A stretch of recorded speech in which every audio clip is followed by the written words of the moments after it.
Hi, Chris Dunn here with First Sports Unlimited podcast. Today we will be covering how social media and fantasy sports has changed how we view sports. And joining me today will be Joe Benson to discuss this topic.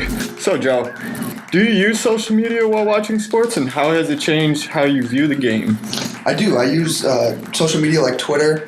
You can really only watch one, maybe two games at a time if you're flipping back and forth, but it's tough to pay attention if there are more than two games going on, especially with baseball or football. There's a lot of games going on. So I use Twitter to keep up on scores and stats and things like that. Absolutely. All right. How about fantasy sports, and how does that change how close you feel to the sport? It makes me feel a lot closer.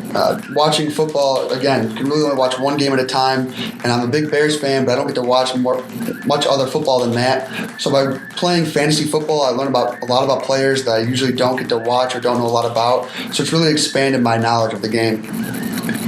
Do you think social media and fantasy sports is good for the game? Absolutely. You got a lot of people who just watch their own team and they don't pay attention to the rest of the league. So by having Twitter giving out stats and scores and fantasy scores where you have to watch players that aren't on your team or aren't in your division or aren't even on the same coast as you, things like that, you absolutely pay attention to more teams than just your own. You get to learn a lot more about the game, and it's just better for the game overall. All right. Thanks for joining us today, Joe. That's all the time we have for this week. Tune in next week. I will be discussing the best places to get a meal around Wrigleyville before or after the game. Thank you.